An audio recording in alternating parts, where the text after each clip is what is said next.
Hello everybody and welcome back to the world of Pokemon. My name is ProfNoki and you're here for a Pokemon theory.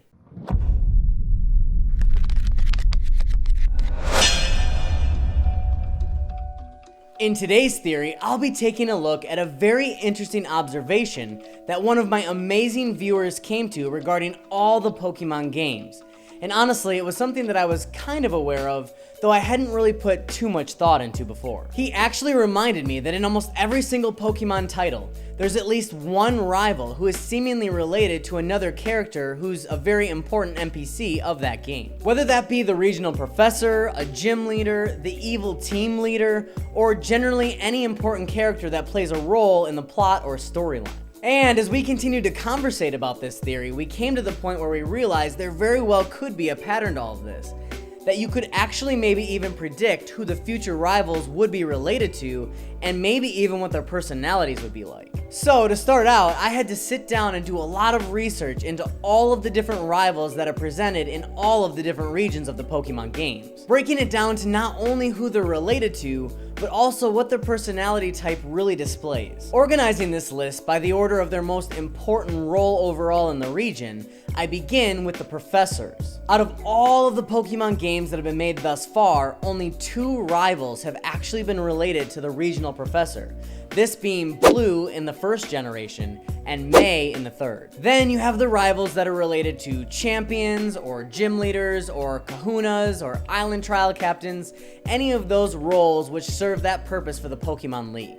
And out of our roster of rivals, there are actually 5 which fit this description. And in order from oldest appearance to most recent appearance, we have Barry from Diamond, Pearl, and Platinum, Trevor from X and Y, and Hau from Sun and Moon and Ultra Sun and Moon, and then Hop and Marnie from Sword and Shield. Moving along to those rivals that are related to the evil team leaders, there are actually 3 that have been recorded through all of the games. Silver from the 2nd generation, N from the 5th, and Gladion from the 7th. And next we actually have a category that's a little bit different from the others so far, in that these rivals aren't actually related to an important character, but then go on to become an important character after the events of the game. Such as Chirin and Bianca from Black and White and Black and White 2, and Bede and Marnie again from Sword and Shield. And then in my research, I actually realized that there were a plethora of rivals who were not actually related to anybody at all. Rivals such as Trace from Let's Go Pikachu and Eevee,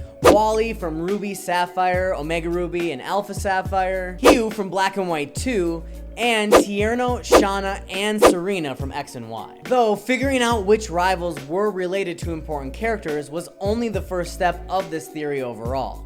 We really have to break down whether there's some form of pattern that can be found from one generation to the next that is also tied into their personality type as well. So starting with Generation 1 in Kanto, we have Blue, who is actually related to the very famous Professor Oak, who is the regional professor. Now obviously most of you know, as far as his personality type is considered, Blue is a very snarky, rude, egotistical type of rival, though during the duration of the game, he actually does come around a little bit towards the end. In Generation 2, which took place in the Johto region, we had Silver, who's actually related to Giovanni, the leader of Team Rocket. And as far as his personality type was concerned, he was extremely angry and very egotistical in battle. Though, once again, towards the end of the game, he seemingly started to come around a bit. Moving along to Generation 3, in the Hoenn region, we actually have our first batch of non-aggressive rivals, being both May and Wally. Now, May was related to the regional professor, Professor Birch, though Wally had no real relation to any important NPCs throughout the game other than the family that you interact with many times. And of course, for their personality types, May was an extremely sweet and kind and generous trainer along your entire journey, and as for Wally, he actually started out as a very timid, weak trainer who ended up growing into a very strong, confident trainer by the end. Moving along to the Sinnoh region and Generation 4, we have Barry, who is actually related to one of the frontier brains of that region. And although Barry is considered one of your friendly rivals, he does start the game out awfully proud and judgmental, however really does come around towards the end of the game after he's been defeated numerous times. For Generation 5 and the Unova region, we had 3 rivals in total, Bianca and Chirin, as well as N. Bianca and Chirin actually end up going on to becoming becoming very important and famous people in the Unova region, Bianca becoming the professor's assistant, and Chiron going on to actually becoming the normal type leader of the region. And even cooler about these two, they actually represent the entire dynamic of the black and white games, being truth and ideals, as Bianca represents truth and just has that genuine nature behind her, and Chiron, on the other hand, represents ideals, using his knowledge and skill to becoming the best Pokemon trainer. And then we have N, who's actually related to the evil team leader from this region, Getsus. N is one of those rivals that's extremely complex, as he's very misdirected by his brother into believing a certain set of ideals, though he's also extremely passionate about Pokemon on a whole. And towards the end of the game and into Black and White 2, he does end up coming around in many ways that really exemplify him as a character. Moving right along to Kalos, in Generation 6, we had a whole host of different rivals to interact with. Trevor of the group is the only one that is seemingly related to anybody that very well could be important in the Pokemon world, since his actual parents left him and his sister at a very young age to travel the Pokemon world and train their Pokemon. Serena, Shauna, and Tierno, on the other hand, don't have any notable relatives as important NPCs in the game, and every single one of these rivals shows extremely positive and friendly qualities. Trevor is intelligent and helpful, Serena loyal and strong-willed, Shauna kind and driven, and Tierno laid back, jovial, and entertaining. Alola! Up next we have Generation 7, where we have two very polar opposite rivals, being Hau and Gladion. Hau is actually related to one of the island kahunas, Hala, while Gladion, on the other hand, is actually related to Lusamine, who is the evil team leader of this region. Hau displays a remarkably cool, calm, and relaxed personality, while again on the complete opposite side of the spectrum, Gladion is very quick to anger, very short-triggered, and extremely passionate.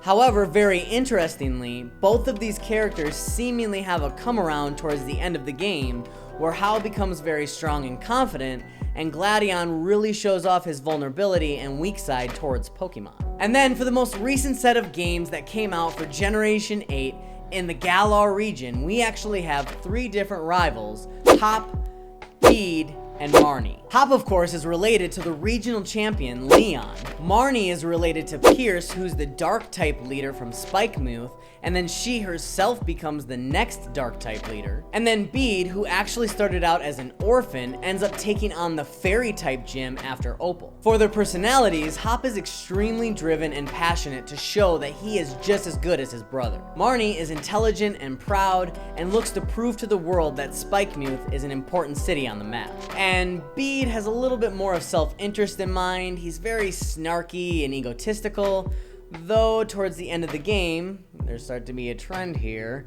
he actually ends up coming around to being very proud to take on the Fairy-type gym. So, now that we have a really good understanding of all of the different rivals, how they're related to important characters throughout the Pokemon games, all of their differing personality types, is there any form of pattern that we can really nail down in order to predict where they're going to be heading with the next rivals in Generation 9? Well, firstly, let's take a look at how many rivals are in each generation. Generation 1 had 1, Generation 2, 2, Generation 3, 2, Generation 4 had 1, Generation 5 had 3, Generation 6 had 4, Generation 7 went back to 2, and then Generation 8 had 3. So I don't exactly think there's any form of pattern as far as how many rivals are present, though I would draw the conclusion that I really do think Pokemon has been experimenting with the balance of the rivalry, and I think they'll continue to implement there being more than just one. So with that being established, is there any form of pattern that we can really nail down then, as far as who they'll be related to? Obviously, Generations 1 and 3 both had rivals that were related to professors. However, we haven't really seen that since. We haven't really seen too many times where these rivals are related to gym leaders or champions, and they just had one of them related to a champion and a gym leader. Though we can see that it is pretty consistent that at least one rival from the region will probably be related in some way, shape, or form to the evil team leader. And even though I didn't explicitly talk about it, Marnie is kind of the case in Sword and Shield, as Pierce is the leader of Team Yell, and even though they aren't really an evil team, there isn't really another team that's evil in this game, so essentially they are taking that place. So I would say that it is a pretty safe bet to make the assumption that at least one rival from Generation 9 will be related in some way, shape, or form to the evil team. And another trend that could possibly be picked up on here is that it does seem lately like a lot of the rivals are going on to be gym leaders after the events of the game. So it could be also a safe bet to assume that then maybe they'll continue this trend for future regions as well. And lastly, what about their personality types? Could we get any form of understanding as to what these trainers are going to be like, or how their arcs will end up playing out because of their personalities and the choices they'd make? We do know for the longest time, Pokemon did take a break from making snarky, aggressive, and overall just jerky rivals. However, in the last couple of generations, with characters included like Gladion and now Bede, it does seem like they're making a return to that since they know that fans actually really enjoy beating these types of rivals in battle. And since the relationship just makes sense overall, these rivals are usually the ones that are also related to the team leaders. We've also seen another familiar character type play out in the last couple of generations between Hau and Hop, who were both very timid, somewhat naive trainers to begin with, and then grew into very strong, confident trainers towards the end. In fact, this actually could go all the way back to Ruby and Sapphire and include Wally as well. And of course, I actually can't forget Bianca in that regard also, because she too was very timid at the beginning of the game, and then through her own challenges and tribulations was able to become a very confident trainer. And then it does seem there's actually one other personality type that's seemingly reoccurring often in the more later games, being the female character who is there to show intelligence and pride, but also kindness and generosity as well. So if I was going to make any form of assumptions when it comes to which rivals we may or may not see in Generation 9, I would say it's a pretty safe bet to go with the fact that there will be a trainer that we grow up with next door, who will probably start off a little timid, a little naive, but grow into a very strong and confident trainer throughout. This trainer very well could be related to maybe the regional professor, or maybe even be related to a gym leader or the champion again, though that might be a little bit more unlikely. We'll probably also see some form of female rival who will generally take the role of a guide and offer up advice along our journey as to how to be the best Pokemon trainer we could be. And at the very least, we'll probably have one more rival who will in some way, shape, or form be related to the evil team and display characteristics of anger and pride and egotism. Though we absolutely cannot forget that he will come around towards the end of the game. Now obviously, Game Freak could completely come from left field and give us rivals that we've absolutely never seen before.